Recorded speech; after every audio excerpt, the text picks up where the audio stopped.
சமையல் with meta. Okay, stove on பண்ணியாச்சு, எண்ணெய் ஊற்றியாச்சு. ஸோ இது காய்கறி வெட்டியாச்சு, வெங்காயம், தக்காளி, கொத்தமல்லி கொஞ்சம் அதிகமாகிடுச்சு, சீஸ் கொஞ்சம் கம்மியாகிடுச்சு, பீட் பண்ண முட்டை, வேறு தேவையான மசாலாக்கள். எண்ணெய் ஊற்றியாச்சு, ஸ்டவ் வந்து எண்ணெய் வச்சுருக்கேன், கொஞ்சம் ஹையில் வைப்போம், எண்ணெய் சூடாகட்டும். ஸோ ஃபஸ்ட் நம்ம என்ன பண்ண போகிறோம் அப்படின்னா முட்டை புர்ஜி. ஓகே, எண்ணெய் சூடாகிடுச்சு, உங்களுக்கு தெரியுதுன்னு நினைக்கிறேன். துள்ளாத வெங்காயத்தை சேர்த்துடலாம். வெங்காயம் சேர்த்தாச்சு, வெங்காயம் வதக்குறேன். வெங்காயம் ஓரளவு வதக்கட்டும். ஜென்ரலாக இப்போ வந்து பச்சை மிளகா வந்து இருந்தால் வெட்டி வச்சுக்கலாம். இப்போ வெட்டின பச்சை மிளகா இருந்தால் அதை போட்டுக்கலாம். பச்சை மிளகா வெட்டேன், டேரெக்டாக காரமே கொஞ்சம் அதிகமாக சேர்த்துக்கலான்னு இருக்கேன். வெங்காயம் மட்டும் கொஞ்சம் லோ ஃப்ளேமில் வைக்காமல் கொஞ்சம் லோ ஃப்ளேமில் வச்சு வெங்காயம் வதக்கிற வரையும் வைப்பேன். அது அப்படியே அந்த பச்சை ஸ்மெல்லு போட்டும். அதுக்கப்புறம் இது இஞ்சி பூண்டு பேஸ்ட் தான் ஆட் பண்ணணும். லைட்டாக இது மட்டும் வதங்கட்டும். உப்பு மட்டும் ஆட் பண்ணிப்போம். அதான் முட்டையில் ஆட் பண்ணோன்னா அது முட்டைக்கு தேவையான உப்பு. இது வந்து இந்த தக்காளி, வெங்காயம், இதுக்கு தேவையான உப்பு அதிகமாக ஆக்காமல் பார்த்துக்கோங்க. கடைசியில் வேணால் லைட்டாக ஆட் பண்ணிக்கோங்க. இப்போ லைட்டாக ஆட் பண்ணிக்கோங்க, தப்பு இல்லை. ஓகேவா? வெங்காயம் வதங்கட்டும். ஓகே, வெங்காயம் வதங்கிடுச்சு. இதுக்கப்புறம் வேணால் தக்காளி ஆட் பண்ணுறதும். ஓகே, தக்காளி ஆட் பண்ணியாச்சு. தக்காளியும் வந்து வதங்கணும். பெட்டர்ஸு ஒரு நல்லா கலக்கி விட்டுருங்க. ஒருவேளை உங்களுக்கு தக்காளி ரொம்ப பிடிக்கும், தக்காளி என்ன சொல்ல அந்த ஒரு இதுவாக இருக்கிறது பிடிக்கும்னா இன்னும் நிறைய தக்காளியும் சேர்த்துக்கலாம்.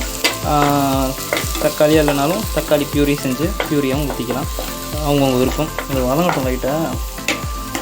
Meanwhile what will do is மசாலாக்களை ஆட் பண்ணுவோம். ஓகே, ஃபர்ஸ்ட் ஆஃப் ஆல் நான் வந்து காரப்பொடி ஆட் பண்ணிடுறேன். ஓகேவா? ஏன்னா இதில் வந்து பச்சை மிளகா இல்லை, பெப்பர் இல்லை. அந்த காரப்பொடி வச்சு தான் இதோட காரத்தையே வந்து அளவு பார்க்கும். ஸோ காரம் தேவையான அளவு. அதுக்கப்புறம் லைட்டாக கரம் மசாலா ஆட் பண்ணுறேன் ஒரு ஃப்ளேவருக்காக. ஜஸ்ட் தக்காளி மண்டைக்காரன் கொஞ்சம் வதங்கட்டும்.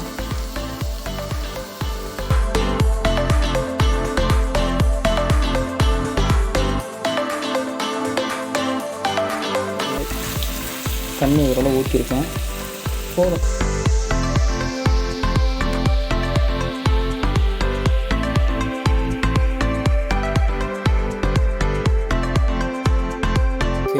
மூடி வச்சாச்சு, அதான் தெரியும். அது அப்படியே ஒரு 2 minutes ஃப்ளேம் வந்து கொஞ்சம் லோவில், ரொம்ப ஹையில் இருக்கக்கூடாது, அதுக்காக ரொம்ப லோவில் இருக்கும்.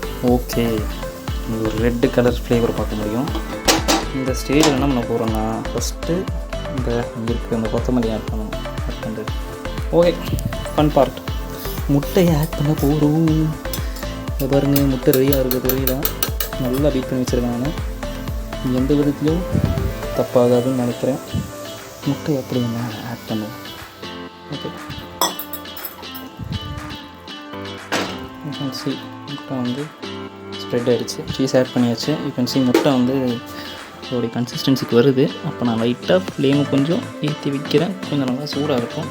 ஸோ நீங்கள் நினைக்கலாம் இப்படியே மடித்து வச்சுருக்கடான்னு. இன்னும் அப்படின்னு பண்ணலாம், ஆனால் எனக்கு அதில் விருப்பம் இல்லை.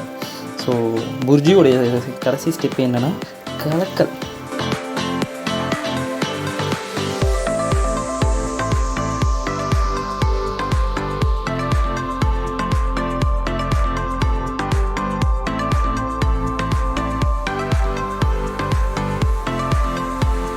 வாழ்க்கையிலேயே திரும்ப நான் சமைக்கணுமா வேணாமாங்கிறத டிசைட் பண்ண போகிறது இந்த சமையல் தான்.